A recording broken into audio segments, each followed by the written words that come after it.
Happy Lionsgate, A8. This is going to be an all signs collective message. The irony. There you are, Leo.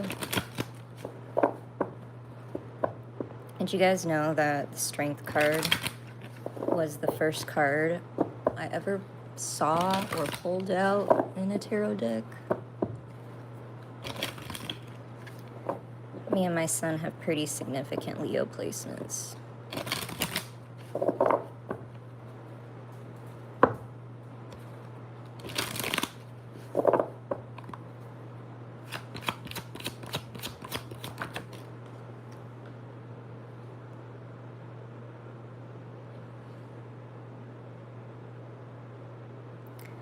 So I wasn't even sure if I was going to jump on, but I felt called to, so what Spirit wants, Spirit wants.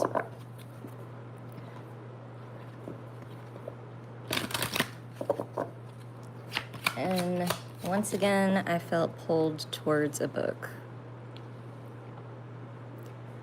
King of Pentacles, the Fool, Seven of Pentacles.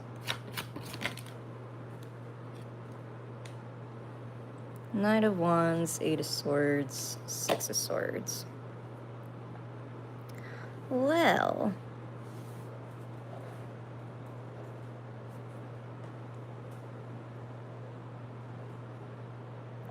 so the book I grabbed is called The Top 10 Mistakes Leaders Make. Let's talk about it. Let's talk about it. And then the page that they pulled me towards was page 99, Decisions Based on Dignity.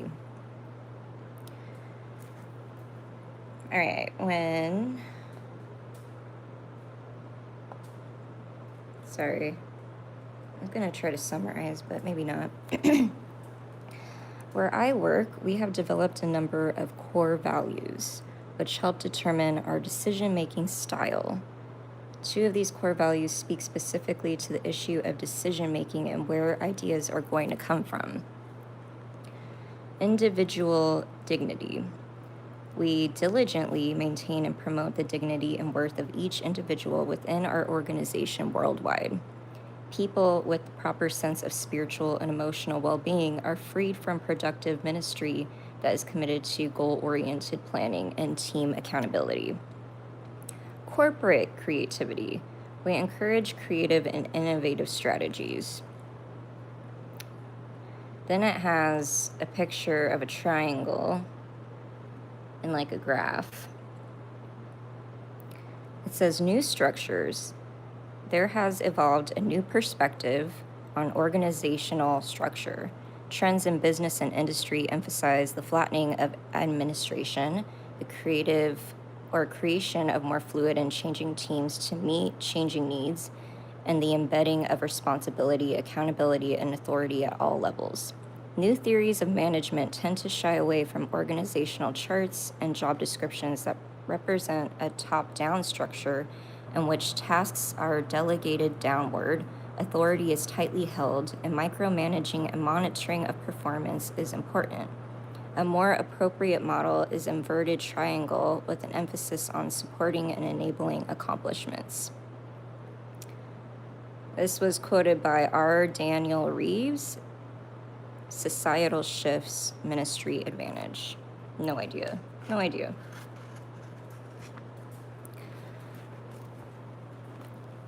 I mean, this is pretty fitting for a collective message, right? Now it says the ideal supervisor. Here's the profile of an ideal supervisor developed by a group of supervisors participating in a training workshop on discipline. Supervisors were asked to identify what they felt were 10 major functions of an effective supervisor and to rank the functions in order of importance. So, effective supervisors, they delegate authority in areas affecting their work. Consult with subordinates before making decisions pertaining to their job responsibilities. Give employees the reason for implementing decisions. They don't play favorites. They praise excellent work, Reprimand subordinates who fail to observe the proper chain of command relationships. Never reprimand or discipline in front of coworkers. Encourage employees to offer their opinions and criticisms of supervisory policies. Listen to employees' explanations before placing blame in disciplinary situations. Accepts reasonable explanations, not excuses. Obey all the rules that subordinates are expected to obey.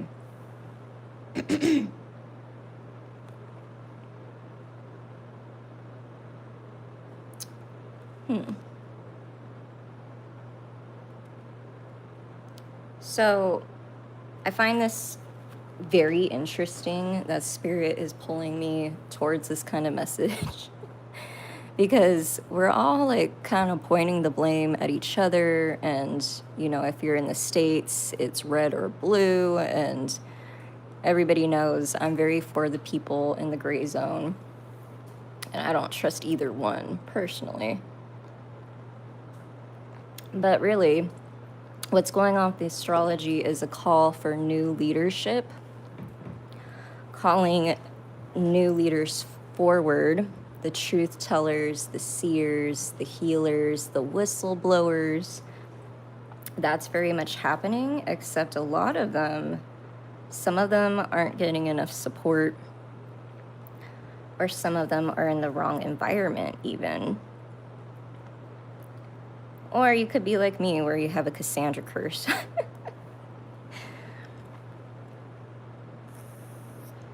And so I do see a pattern in a lot of people's readings where there's not ideal situations in a workplace, or they're being bullied, or something is going on basically with the CEO of the company, the supervisor, the manager, whatever. And I do know that bullying is very prominent this Leo season, unfortunately, the shadow side of it.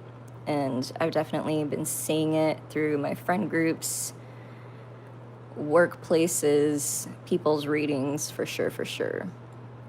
So maybe that's what they're emphasizing right now.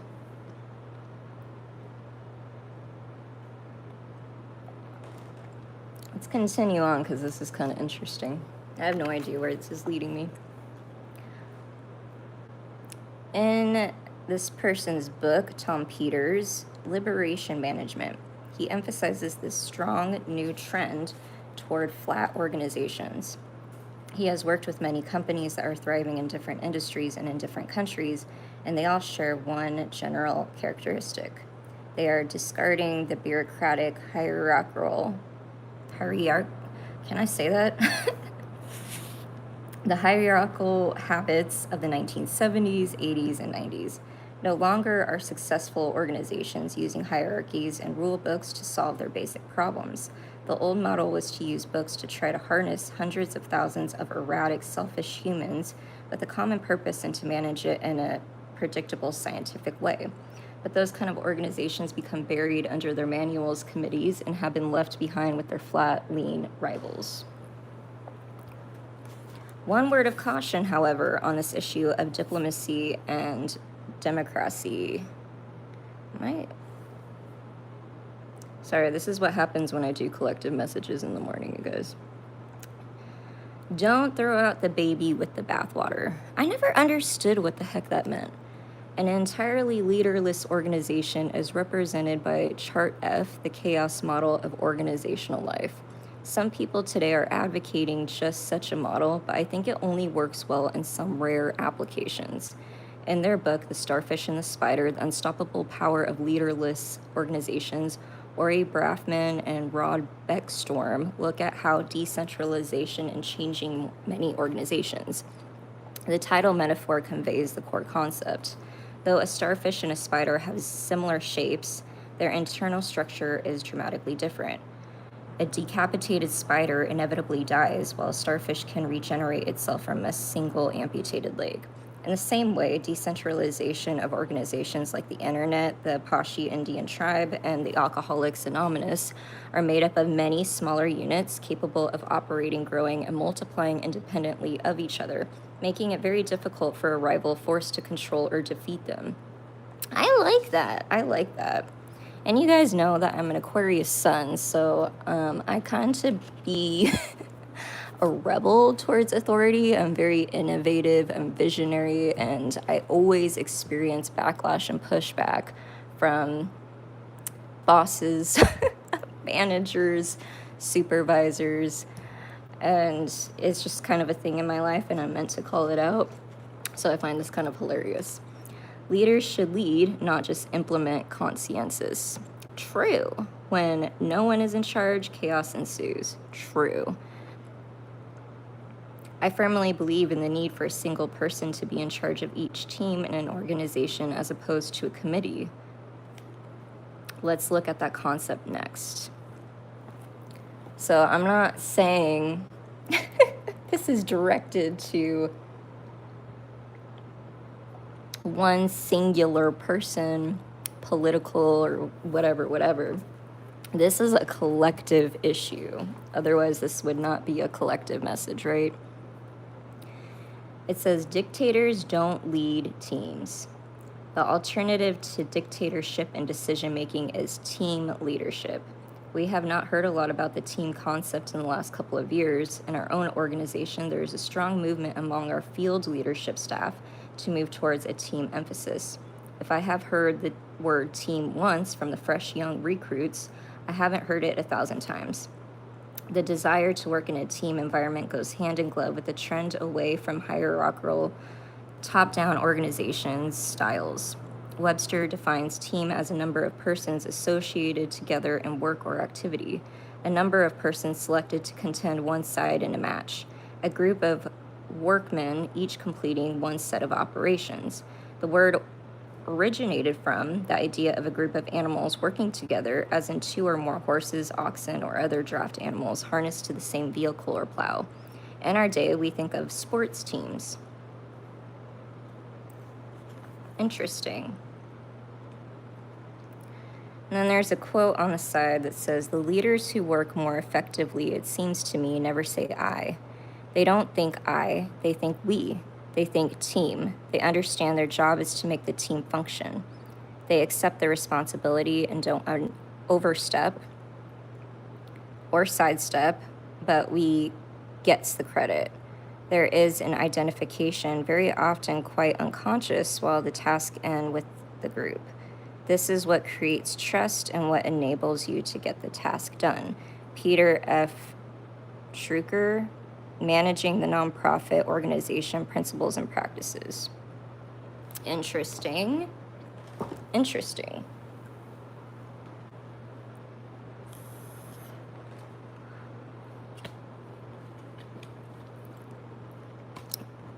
I wonder, what should I title this?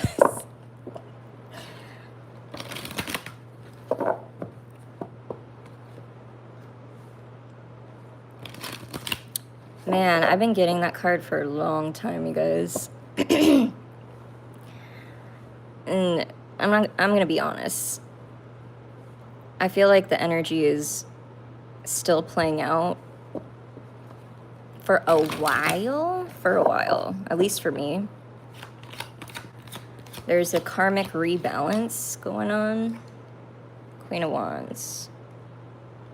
2 of Cups. Taking action on your heart's desires.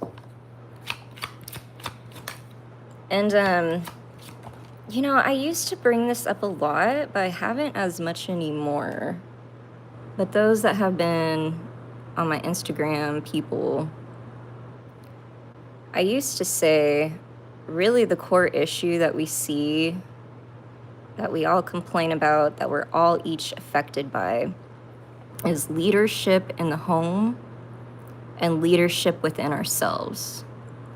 And it's because we've been contained, controlled, oppressed so much to basically survive in this 3D world that's basically collapsing. We're all seeing it, right?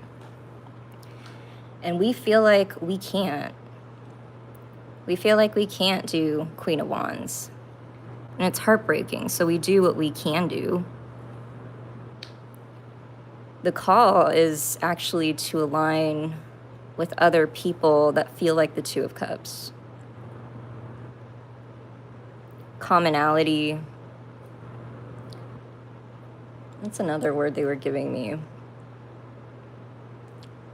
They're also saying familiarity, soul recognizing souls, aligning. This might even require not just movement, action taking, but a physical move sometimes. Ace of Cups. Finding different ways to take care of ourselves, but also through friendships. And so it does make sense because Pluto going direct in Aquarius in October, Saturn retrograde, none of us can really get away from this, you guys. Our souls have been in this long, cold winter of Pluto and Capricorn, and it's very singular. It's not like the book was saying. It was more I and not we. And now that it's affecting our money, our pockets, our basic needs, water, housing, it's kind of forcing us to like find this Two of Cups around us. Ace of Cups to Two of Cups would be Three of Cups, which is friends. Hi, welcome in. Zara.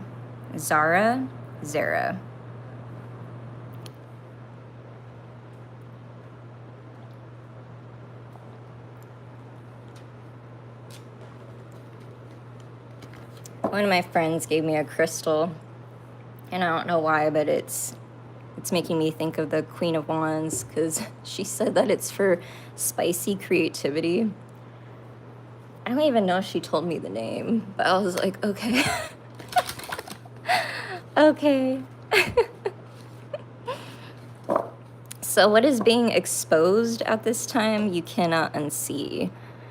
The universe is basically shining a bright light on these issues.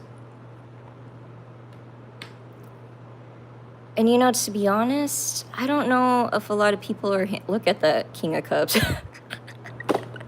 I don't know why the facial expression is cracking me up, but we haven't been the best at leading with our emotions, leading from the heart space. I would say most of the time, 90% of the time, the advice I see from especially male leaders is to suppress your emotions, keep hustling, keep going. Gosh, there's like a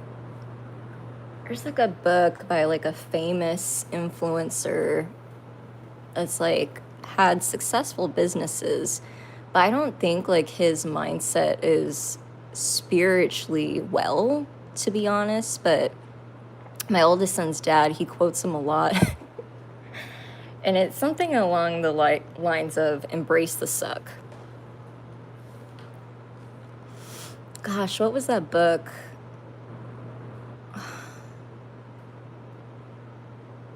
I think it's called The Art of Not Giving a Fuck. Something like that. I've read it. It didn't land well for me because I'm supposed to give many fucks, to be honest. However, the King of Cups is a person that is steady with emotional turbulence.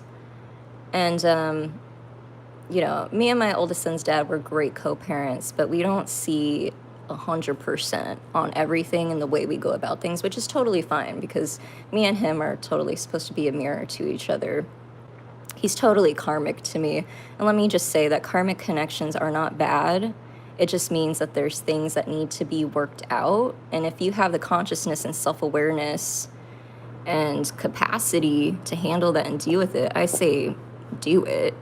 And for me and him, we have like this spiritual awareness that we're kind of like teachers to each other in some form. So we have like a lot of conversations about just like life in general. But one thing I can agree with him on especially when it comes to raising our son, is that you can give them all the things materially in the 3D. You can give them all the toys, you can give them all the education and blah, blah, blah, blah, blah, blah. But if you don't teach them the tools on how to emotionally regulate and deal with conflict resolution, none of that shit matters. You can be like the most talented, gifted human. And if you don't have those skills, ultimately, it's only going to get you so far, right? Christina Jones, welcome in.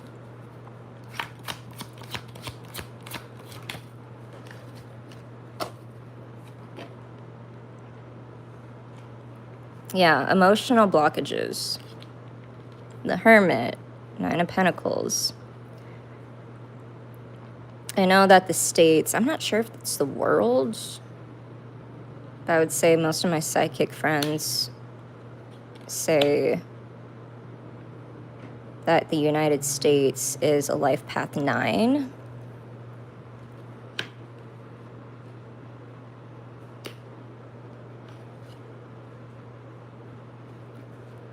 And so am I, which is just kind of funny to me, the irony.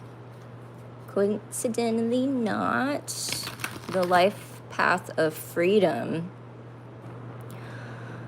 And one of my mentors said that the life path 9 sucks. And I would have to, kind of agree. It doesn't feel great. And the only reason it doesn't is because we've been so used to being controlled. A bird in a cage, if you let it out, does it even know where to go? There's confusion and chaos with that. We return to where we're comfortable, right? Even if it is a cage. I don't even know if anything I'm saying is making sense. I'm just channeling. But like, I imagine if I were a bird and I spent all my time in a home, in a cage, and had a routine where someone was always feeding me, what is it like when you're released and you have no home? And if anything, like, as much as you wanted to like fly around and be free, you kind of want to return to that space where you know that you're going to get food. It's kind of like, this isn't for everyone, because not everybody is made to be a freelancer entrepreneur. However, I think a lot of people are moving more towards that, especially with issues with leadership in the workplace. But what was the point I was getting at? Oh, the difference between like having a steady paycheck with a job and being an entrepreneur. An entrepreneur is a self-starter and someone that takes risks with their own money, if they even have any, or utilizing what they have. But it is a struggle because it's so much nicer to be able to get consistent paychecks. You know what's expected of you. You're being told what to do. These are your job responsibilities, blah, blah, blah. As an entrepreneur, it's straight up just faith, a lot of faith, having the balls to do it. Excuse my French, but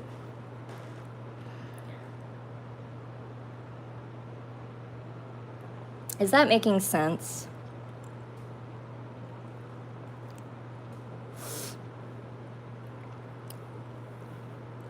I also find it interesting in the illustration of the card. She's like gardening. I don't know, she's doing something with the grass. But I know that we have a new wave of people waking up. And there's been a light shown on the food industry. And so a lot of healers, and even people that aren't healers, they're feeling called to start their own garden, eat more healthy, eat more conscious, getting away from the big brand name companies that don't care what they're putting in our food. And if you don't care, Well, you're gonna care when it turns into diagnoses, right?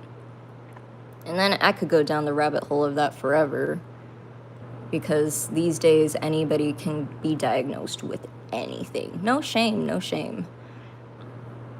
But it's like, okay, what are we gonna do? Keep consuming things that are making us sick, whether it's food, the shows that we watch, the music that we listen to, whatever, and then take these medications that are basically just treating the symptoms and not the root of the problem, right?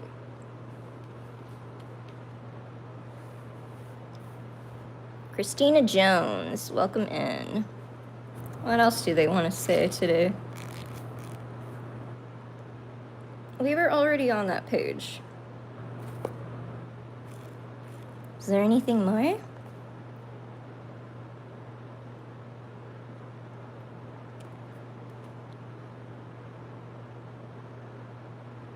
Okay. Learn how to recognize truly useful mavericks. Not all troublemakers and malcontents are true mavericks. Some are just a pain to have around and don't do anyone much good. So it is important that we learn to recognize and reward properly the mavericks in our midst.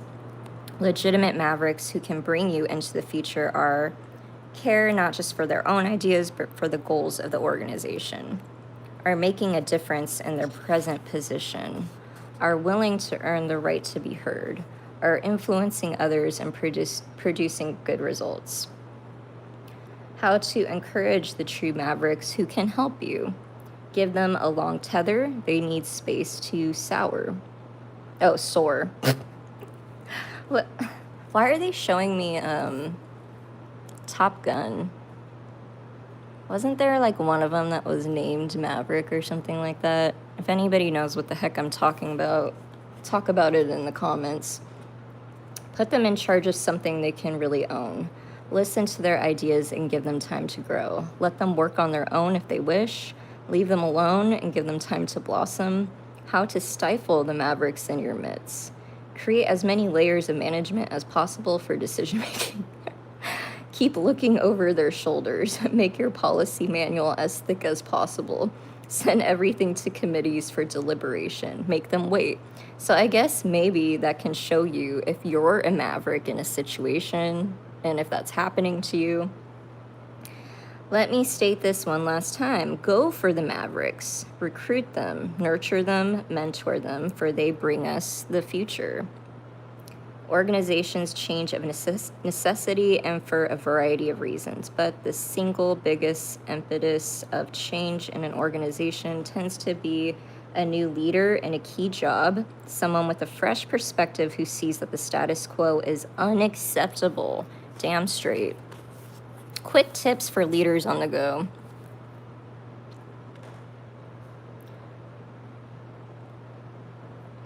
Pause as I'm sipping coffee. The title says, "No room for mavericks. They bring us the future." Okay, big idea. We use the word maverick here to connote pioneer, what Webster's dictionary describes as an independent individual who does not go along with a group or party. That's definitely me. That's definitely me. The life cycle of every organization seems to eventually move from passion to paralysis over time, and it is the pioneer spirit of a maverick that can save us. History is filled with many examples of innovators who were greatly misunderstood, but went on to create positive, beneficial revolutions that changed the world. We have to learn how to recognize useful mavericks and make them a part of our teams. So I guess find the mavericks in your friend groups, and if you don't have any in your friend groups, then you might want to manifest them into your life or get closer to them. Mavericks can save us from the slide towards institutionalism. Over time, our man-made organizations grow old, rigid, and tired, just like us humans do. Which, honestly, the emperor,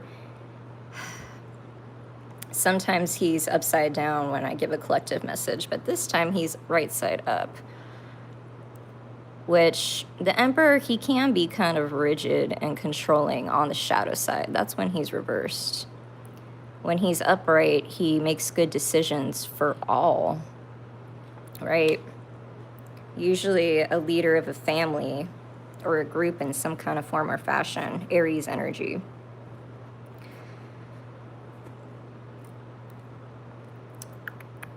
The pioneering spirit of Mavericks can stop that slide and turn it around. Large organizations usually kill off Mavericks before they can take root. The larger and older an organization gets, the more it tends to reject creative types. We have to learn how to cultivate pioneers among us. Queen of Wands, she is very creative. She is like the fire sign of the water signs. Some tarot readers say that she's a Scorpio. Some say that she's an Aries. I would say, shoot, maybe both. And one of my mentors, she's huge on like, God, I feel like she goes way deeper with tarot. Sorry, can you hear me? I had a phone call unexpectedly. Did it pause me?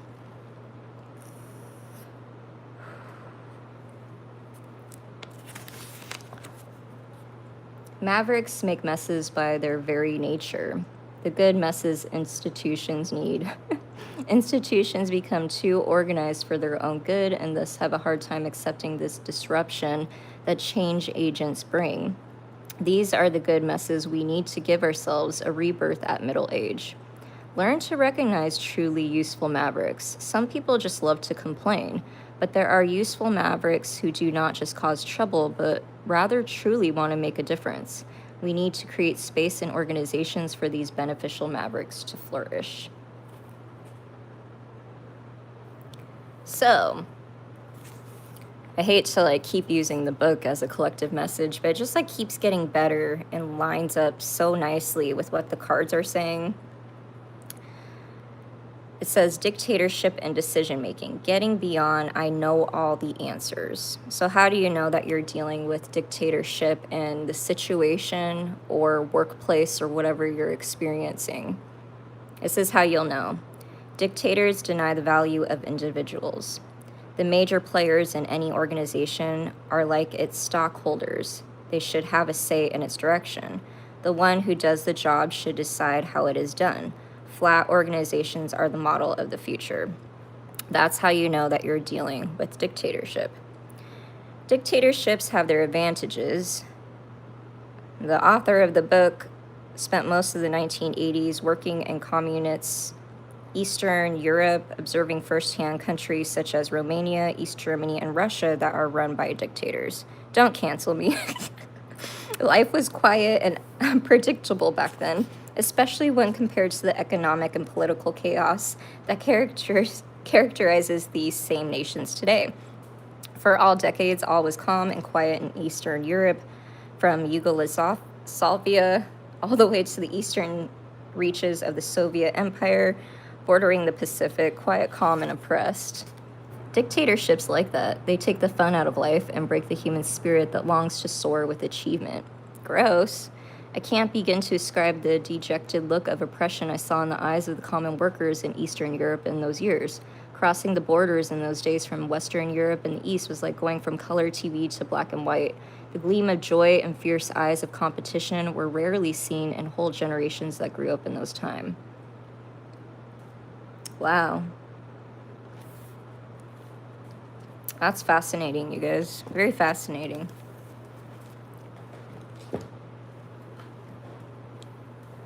Any more from the tarot? This was a pretty deep collective message.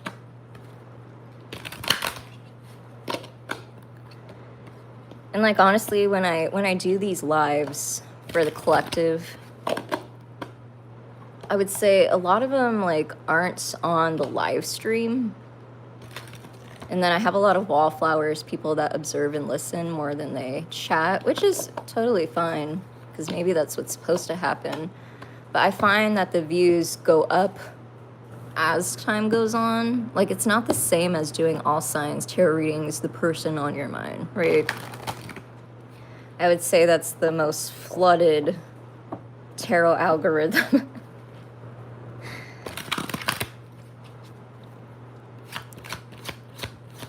And I'm not gonna lie, you guys, like, I'm a watch binger, whether it's Netflix or whatever streaming service. But I'm the same with YouTube. So, like, I'll binge watch a bunch of tarot readers just to see, like, you know, as a tarot reader also, not really for the message for myself, but just to kind of like, I don't want to say compare, but seeing if like they get like a very similar message.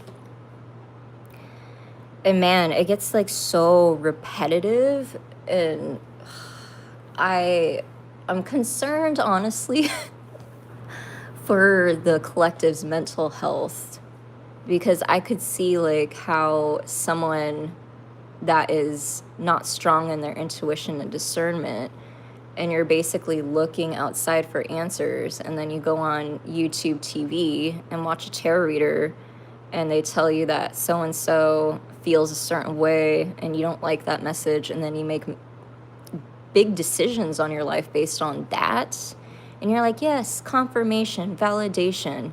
I would just be very careful of that.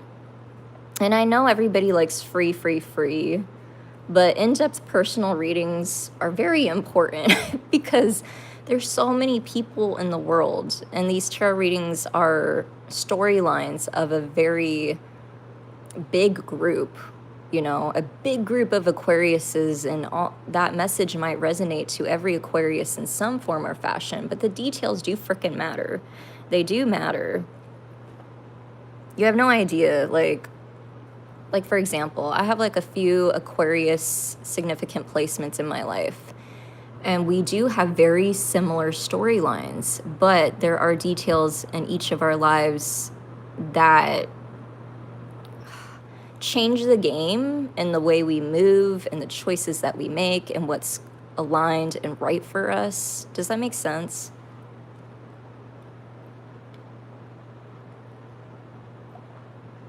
For example, one of my friends that's a fellow reader as well, she's older than me, but she has an Aquarius moon. She also goes through similar situations that I have already dealt with. And just because she's older than me, it's different, because my 12th house would suggest that I've kind of been through the ringer of incarnation so many times, to where my soul is in a different place, even though my age is younger. Does that make sense? Doesn't make any freaking sense. Justice again. Speaking of which, if you like more detailed personal messages that are not just intuitive, but more based on your birth chart. And I'm not saying that astrology is facts, but it is the closest to math that you'll ever get. And if you're like more of a science person and you need to see the proof and the whatever, we basically use formulas in astrology to find those answers.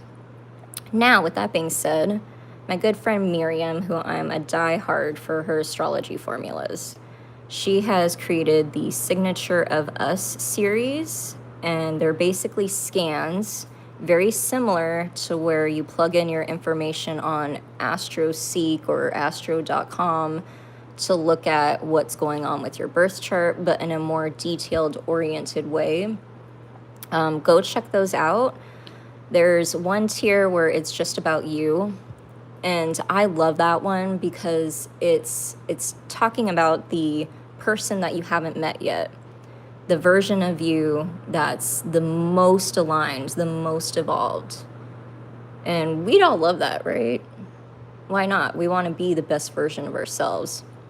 So that's the first tier.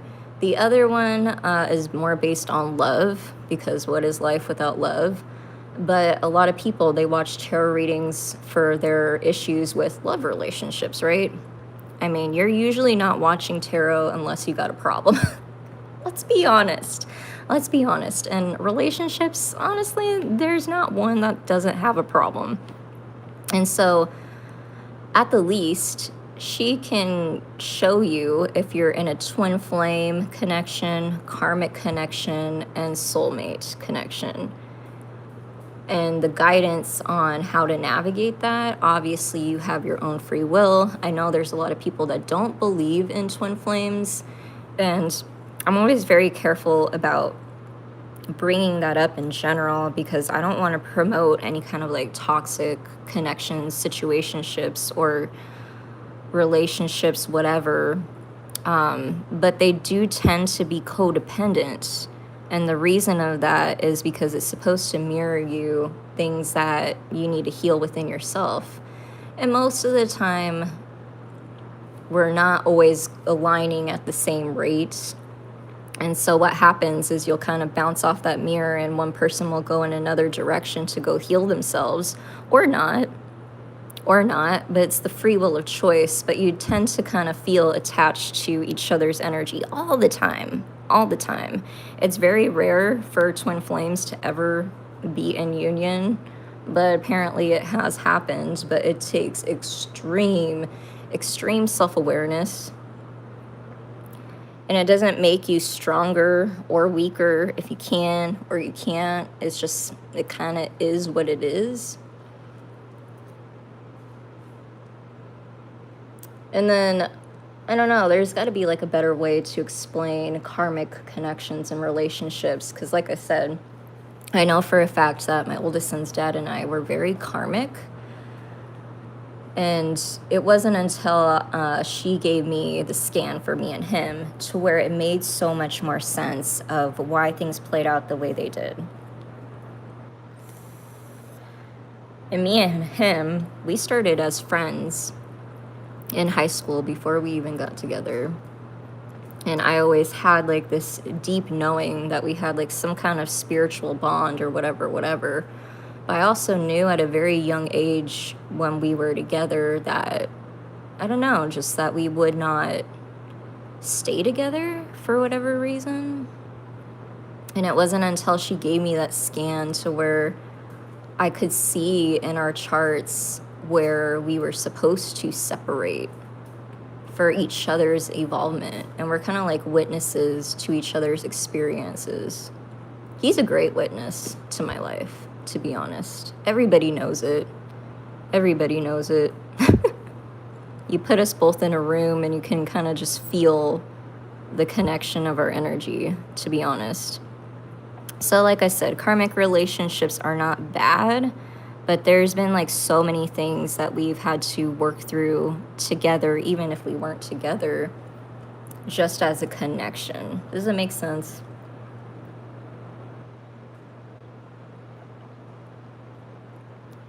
I'm kind of rambling, but you know,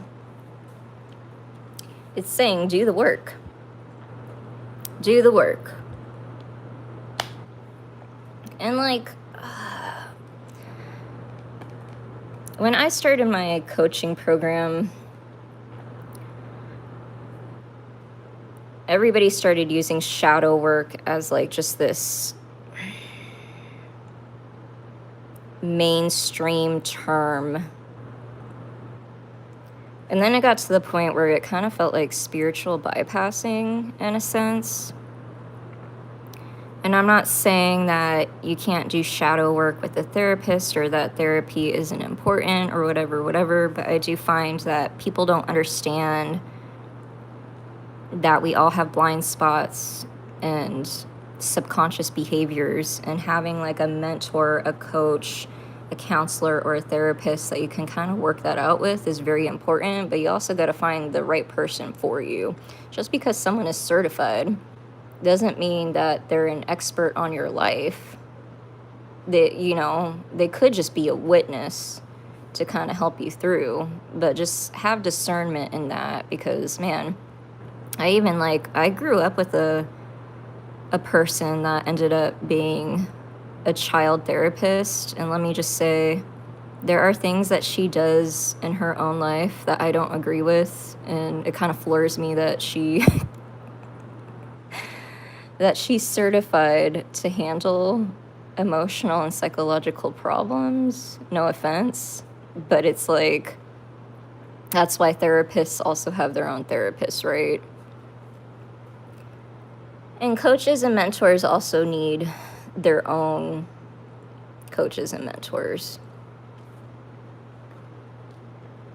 But you also got to be open to who that can be in your life.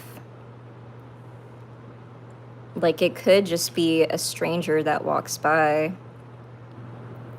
It could be a family member, a coworker, or just like a random good Samaritan that just sees you.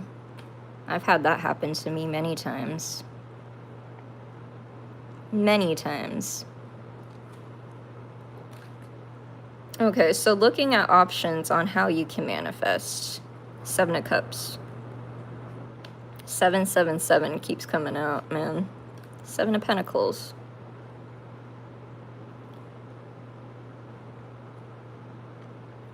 I actually just posted on my Insta stories. It was a TikTok video I came across of Dave Chappelle. And they're bringing it up again, but basically he was saying how he is a powerful dreamer. A powerful dreamer. And I would say I am as well. 99% of my dreams have come true. Even if it takes years, even if it makes no freaking sense to me. But he was saying how some days, even knowing that he's a powerful dreamer and whatever, he'll kind of just feel like his old self, which I think is normal. Like, if you timeline jump and you reach like a new identity shift, sometimes you kind of get that feeling of the old self, right? And he was like, he was sitting in the bar of his hometown and he felt like shy and just like, you know, just kind of normal, not like his usual Dave Chappelle that he is now. And he says that he sits across from this guy who is buying bottles for everyone and people are flocking to him or whatever. And he was like having this realization that he was in his dream. And so it's like having this, the discernment of knowing when you are living your dream, acknowledging when you've hit a certain milestone or goalpost. I know like some people struggle with that, and I do too. Like, when I reach a certain goal, I just keep going because I know there's so much more. I was like, I got more dreams to obtain. But to celebrate your wins is actually very important. Very important, because sometimes you lose your purpose and what you're doing, and then you kind of lose yourself. But also being humble enough to recognize when you're living in someone else's dream. And I thought that was beautiful. I thought that was a beautiful message. 4 Swords. Look at them. They're dreaming together.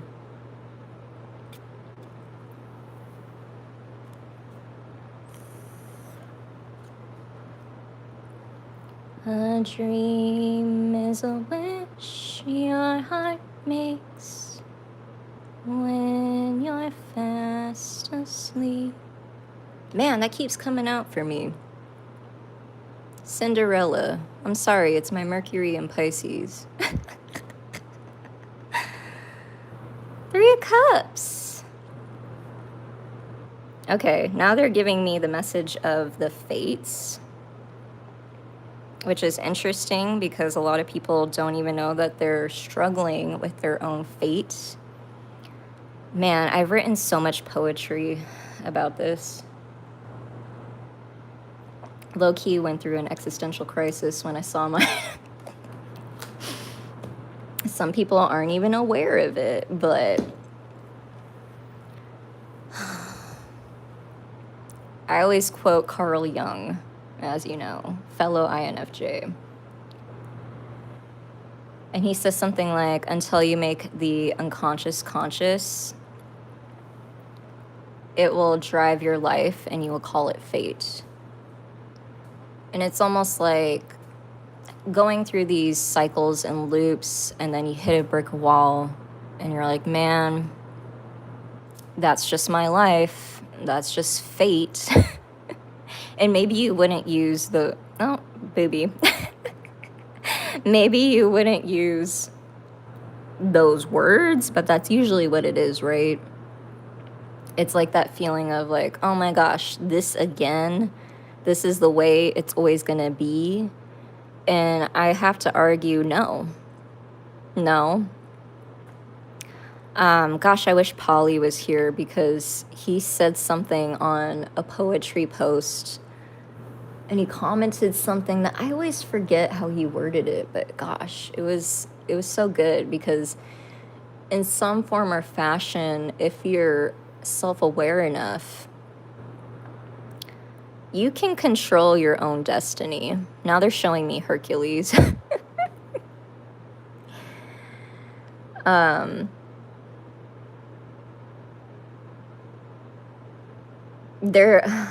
what is that?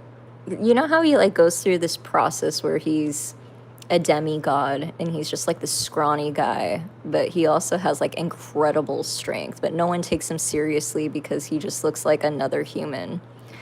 And then he gets trained by a mentor and he basically makes him embody who he really is internally. I don't know. They're bringing up that message as well. I wish I had the story of the fates in my head, but I don't.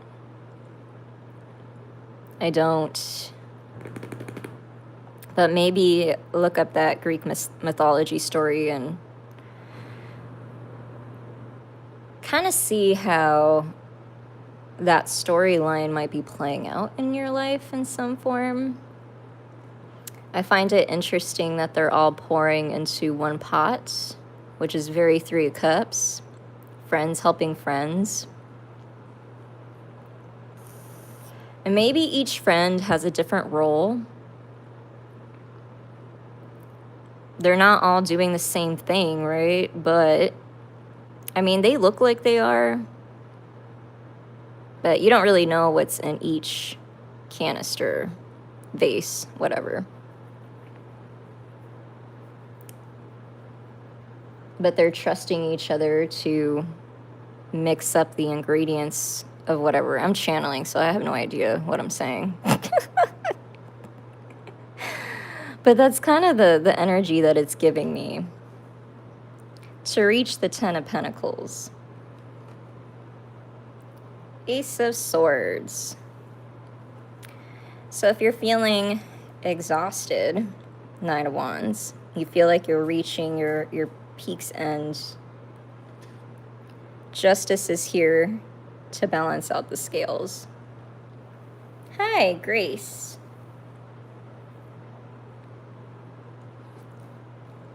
If you need to speak your truth, speak up. I find it interesting that in this illustration, I don't see a sword. And I find it interesting that she's kind of laid back like the Emperor. I think that's the first time I've ever seen that for the Queen of Swords. Okay, that's what they're saying. The discernment of when to say it, who to say it to, and if people are taking you seriously. It's kind of like,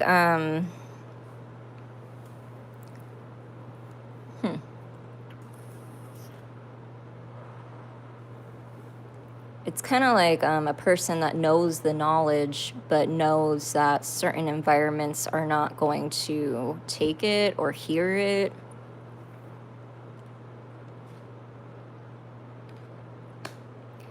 And this might be part of your individuation process. If you're curious on the stages of that, I know Carl Jung has a lot of books on what that looks like. And it could be a call to a completely different environment.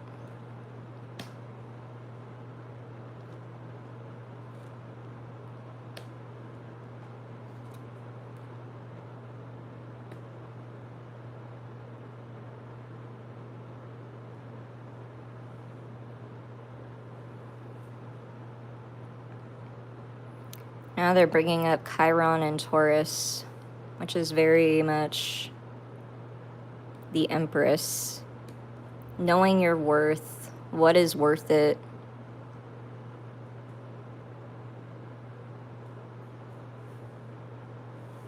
A message that keeps coming up for me when I talk to my mentors and other readers and psychics.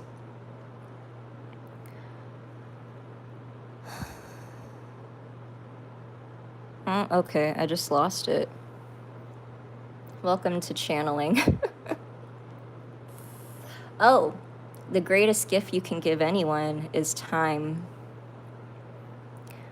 Which is interesting because we're living in a society where there's so many subscriptions and it's like a money grab in a sense. And we try to put a currency on time, but ultimately time is something that you're never going to get back. But we're always trying to put a price on it and tell ourselves that it's worth it. Well, apparently this is going to be a flip in perspective that'll help you change direction. So the collective is going through a crossroads. Releasing pain based on that. That's so interesting to me.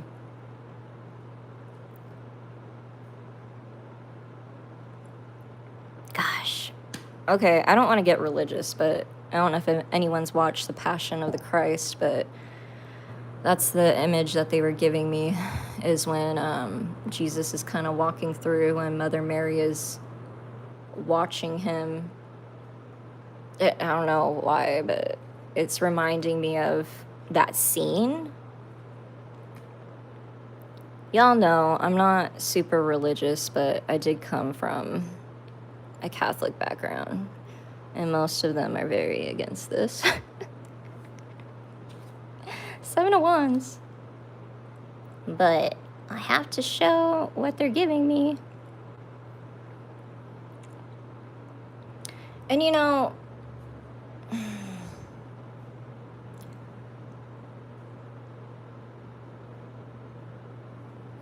there is like a common message about empaths, and the unhealed empath is usually codependent.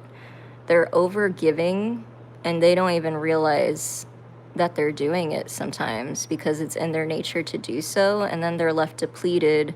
Therefore, it very much impacts their whole life in so many ways. So like in the last 5 to 10 years, a lot of healers have been talking about healing that codependency, the healed empath, boundaries.